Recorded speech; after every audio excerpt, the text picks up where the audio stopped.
Donc, je m'appelle Anne-Sophie, je suis infirmière en réanimation dans le même centre que Sandrine Valade que vous venez de voir. Et puis voilà, je remercie les organisateurs de m'avoir proposé cette présentation sur la chimiothérapie. On va essayer de faire court et complet. Je n'ai pas de déclaration de lien. Alors, pour introduire un petit peu le propos, je voulais revenir sur le fait qu'en réanimation, plutôt axée onco-hémato, on a affaire à des patients plus particuliers, puisque c'est souvent des patients qui sont chroniques, donc très habitués aux hôpitaux, et surtout des patients plus fragiles de fait de l'immunosuppression, qu'ils ont de par leur pathologie, mais aussi à cause des traitements qu'on va aller leur administrer pour les soigner. On a affaire également à une grande diversité de soins, de traitements et donc de chimiothérapie, avec évidemment leurs modalités et leurs effets indésirables propres. Et puis, on le sait, ce sont des disciplines où la recherche est très très active, donc on a énormément de nouveaux protocoles, de nouveaux médicaments qui sont mis sur le marché, donc c'est hyper important que vous soyez à jour dans vos pratiques. Alors finalement, la chimiothérapie en réanimation, c'est un peu la chimiothérapie dans n'importe quel service de soins. Pour vous faire un bref rappel, donc c'est un traitement médicamenteux anticancéreux qui va aller agir dans tout l'organisme. C'est plutôt cytotoxique, ça s'attaque vraiment à la cellule par plein de mécanismes différents. Et puis pour faire simple, en fait, on distingue un peu deux grands types de chimiothérapie, ce qui va nous amener à deux grands types de patients en réanimation.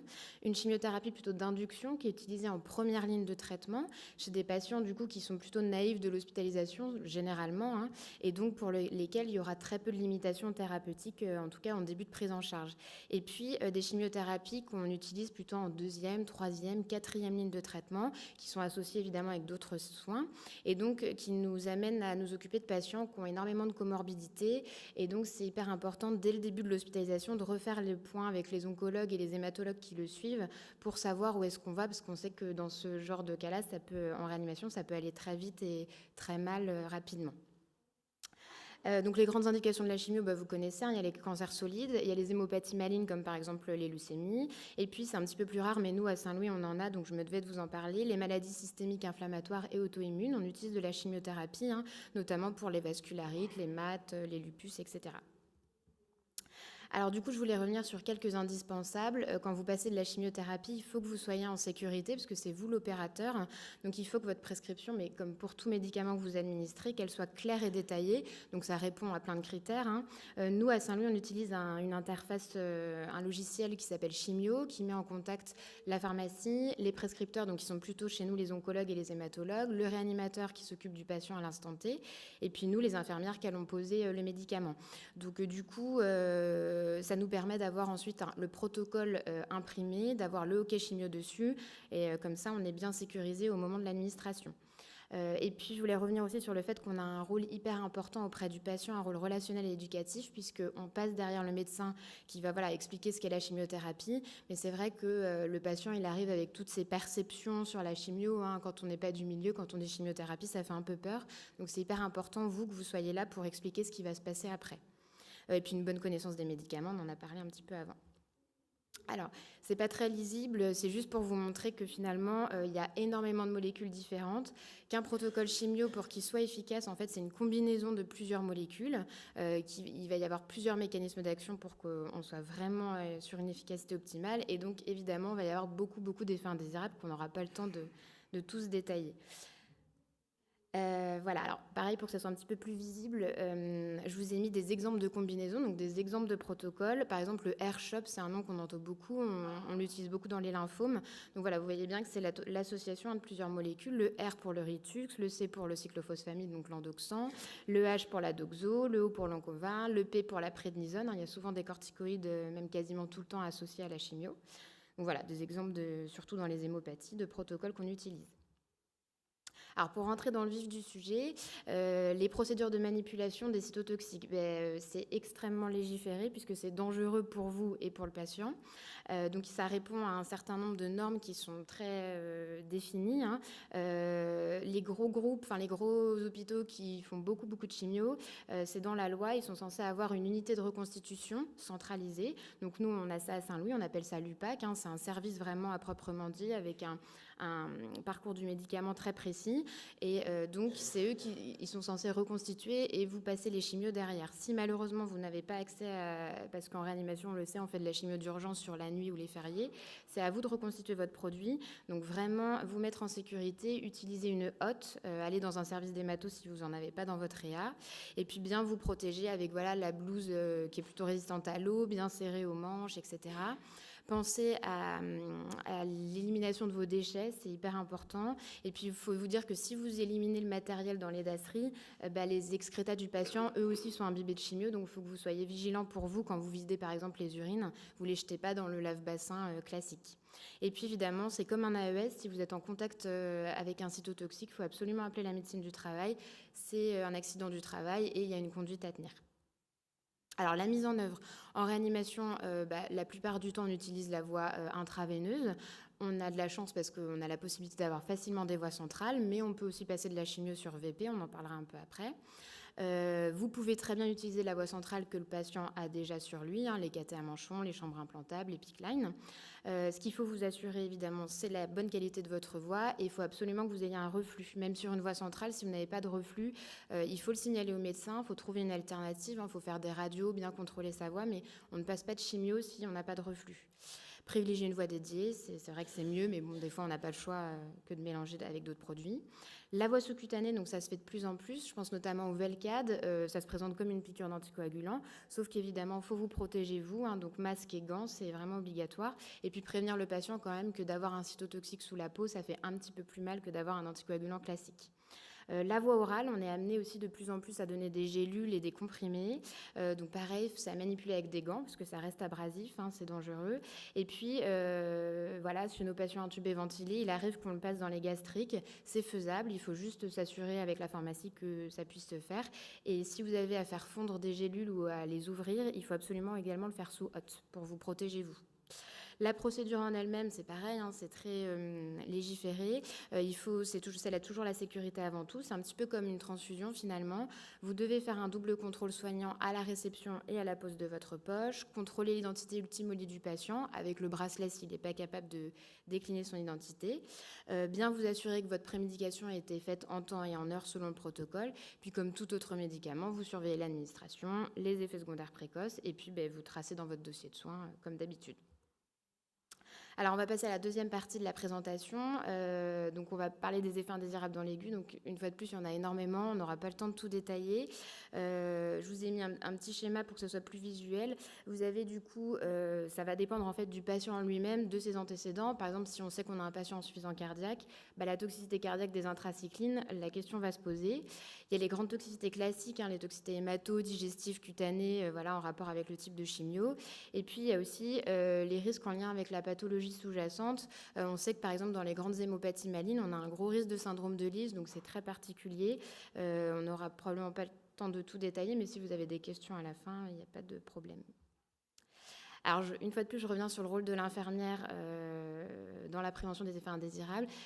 On a un gros rôle sur prescription, évidemment, puisque c'est le passage d'un médicament, donc on respecte les prémédications, les protocoles d'administration, mais aussi on a un rôle propre très développé, puisque c'est nous qui sommes au plus près du patient au moment du passage de la chimio, et puis à la surveillance derrière, tous les petits signes cliniques, les premiers signes cliniques de complications, c'est nous qui allons les voir, qui allons les signaler au médecin, donc vous avez vraiment un rôle important. Alors, la première toxicité immédiate, évidemment, c'est l'extravasation. Je pense que vous connaissez tous ce que c'est. C'est la diffusion du liquide de perfusion dans le tissu, donc à côté de la veine. Ça se fait avec n'importe quel médicament, mais évidemment qu'avec un cytotoxique, ça peut être un peu plus grave. Ça peut aller jusqu'à la nécrose. Ce qu'il faut juste retenir, c'est qu'on distingue en fait 3 grandes classes de cytotoxiques. Il y a les vésicants, les irritants et les non-irritants. Ce qu'il faut vous dire, c'est qu'avec un produit vésicant, donc plutôt les intracyclines par exemple, il faut que vous ayez une voie centrale. Il faut vous mettre en sécurité, il faut mettre en sécurité le patient. Donc pas hésiter à restimuler les médecins en disant là attention, on prend quand même un risque. La surveillance et la prévention, la qualité de la voie de perfusion, le rinçage immédiat post-administration grâce à votre Y avec du sérum Phi. Et puis l'aspect local et la plainte du patient, souvent ça se voit assez vite et ça fait très mal. La conduite à tenir, l'arrêt immédiat de la perfusion. On laisse en place le dispositif pour essayer d'aspirer au maximum le produit et pour après ensuite bien rincer. On délimine la zone, on prévient tout de suite les médecins et puis en fonction de la gravité, soit on appelle la chiroplastie, soit on applique des compresses, hein, ça dépend du cas. La toxicité hématologique, donc je ne vais pas revenir en détail sur la présentation du docteur Valade, mais voilà, vous avez un risque hémorragique qui est important. Donc vous, en tant qu'infirmier, il faut vraiment que vous soyez précautionneux lors de vos gestes invasifs. On fait beaucoup de gazométrie en réanimation, donc bien surveiller vos points de compression, surveiller les traitements anticoagulants, donc c'est très médical, mais ça ne vous empêche pas de vous faire la réflexion, de vous dire, bah tiens, il a 10 000 plaquettes, est-ce que c'est normal qu'il ait encore son Lovenox? Alors des fois oui, hein, mais des fois non. Donc ça ne vous empêche pas de vous poser la question. Dépister les premiers signes cliniques, donc je ne vais pas revenir dessus, mais tout ce qui est pétéchie, bulle hémorragique, c'est très spécifique, mais c'est vous qui allez voir en premier ce genre de signes. Le contrôle biologique sanguin régulier, c'est pareil, c'est très médical. Et puis les supports transfusionnels, on en a parlé juste avant. L'anémie, pareil, il y a peu de prévention infirmière. La chose que vous pouvez faire, vous, c'est de bien prévoir vos RAI, que ça soit bien fait toutes les 72 heures dans la phase aiguë.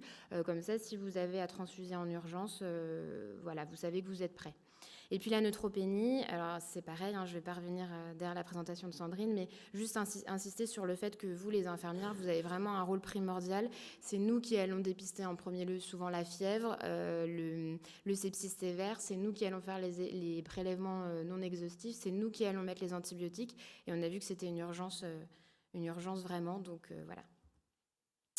Alors, après la toxicité digestive, donc je voulais revenir 2 minutes sur la mucite, même si on en a pas mal parlé. Voilà, ça peut être assez dramatique. Et ce qu'il faut vous dire, c'est qu'en réanimation, la situation peut se dégrader rapidement. On peut avoir besoin de mettre notre patient sous assistance ventilatoire. Et il faut bien identifier les patients à risque de mucite parce qu'il y a un risque d'intubation très difficile avec un œdème et puis des risques d'inhalation derrière sur les muqueuses qui se décollent. Donc, il faut vraiment que voilà, vous fassiez bien les bains de bouche, que vous stimuliez les patients qui sont autonomes. Bien s'occuper des prothèses dentaires, voilà, on a parlé de la brosse à dents à éviter. Et puis le froid, souvent, mettre du froid, ça limite un peu l'œdème. Et puis voilà, vous avez votre évaluation clinique, infirmière qui est essentielle à chaque tour. Et voilà.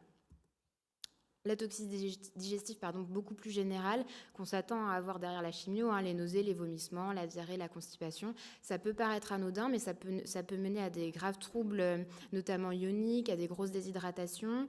On peut aller rapidement sur un syndrome abdominaux aigu, tout ce qui est entérocolite du neutropénique, je ne sais pas si vous connaissez ça, mais ça peut aller très vite et très mal. Donc c'est hyper important que voilà, vous surveillez le transit de vos patients qui ont reçu de la chimiothérapie. Juste pour revenir sur les nausées et vomissements, on a un gros risque d'inhalation en réanimation avec nos patients qui sont plutôt sédatés, intubés, qui sont en plus alimentés artificiellement. Donc bien les installer à 30 degrés, bien gonfler votre ballonnet et puis administrer en systématique les antiémétiques. Il ne faut pas hésiter à associer les molécules et surtout ne pas arrêter juste derrière la chimiothérapie parce que le réflexe nauséeux, il est encore là un petit peu après, quoi. Alors, les toxicités cutanées, il y en a énormément. On n'aura pas le temps de toutes les aborder. Voilà, je vous ai mis quelques photos pour que vous puissiez voir ce que ça donne un peu. Donc voilà, c'est à type de rage, de prurite, d'érythrodermie. Ça peut aller jusqu'au décollement cutané, ce qui peut être gravissime, notamment dans le méthotrexate. Et puis, il peut y avoir des petites toxicités un peu moins importantes, comme l'alopécie, par exemple. En réanimation, qui nous paraît complètement anodine, mais pour le patient qui est complètement autonome, et voilà, qui est juste là pour le passage de chimio, ça peut être dramatique. Donc, c'est hyper important de prendre ça en charge, même en réanimation. Voilà, vous, votre rôle, ça va être d'éviter le risque de surinfection cutanée avec des soins locaux, bien hydrater, couper les ongles du patient quand il a des plaquettes, pour éviter qu'il y ait des lésions supplémentaires. Et puis toujours penser en cas d'éruption brutale au choc, au risque anaphylactique. Voilà. Alors, je me devais de vous parler aussi de toxicité un petit peu plus spécifique. Du coup, on ne va pas rentrer dans tous les détails, parce qu'il y en a énormément. Il y a les toxicités neurologiques, comme les neuropathies, les toxicités oculaires avec les conjonctivites. Voilà, je vais évoquer 4 grandes choses principales. Il y a la toxicité visicale, plutôt avec les alkylants à type de cystite hémorragique. Donc, les alkylants, c'est tout ce qui est endoxan, ifosfamide à grosse dose. Donc là, la prévention, c'est très médical, mais vous, ça ne vous empêche pas de surveiller votre diurèse macroscopiquement, de faire une BU quotidienne, de s'assurer que son patient soit bien hydraté. Les toxicités cardiaques, alors c'est pareil, il y en a beaucoup. Sur les intracyclines, c'est plutôt c'est plutôt, c'est souvent irréversible. Ça se complique parce que ça se combine. Je trouve plus mes mots, mais voilà. Le syndrome coronarien, c'est plutôt dans le 5FU et le R septin. Donc voilà, il y a peu de stratégies cardioprotectrices. Vous, en tant qu'infirmière, ce que vous pouvez faire, c'est que quand vous avez identifié un patient qui est plutôt insuffisant cardiaque, il ne faut pas hésiter à limiter vos solutés de remplissage, à plutôt se dire, bon, voilà, je vais faire mes antibiotiques dans du G5. Voilà, c'est des petites choses, mais c'est hyper important. Le méthotrexate à haute dose, du coup, c'est redoutable. Faudrait beaucoup plus longtemps pour en parler. Mais voilà, ça peut vous donner des syndromes de l'homme au marre avec une association de l'aïeul, d'hépatite, d'insuffisance rénale, une insuffisance rénale qui peut être dramatique avec une duresse conservée, donc il faut se méfier. Donc là, c'est pareil, c'est très médical, hein.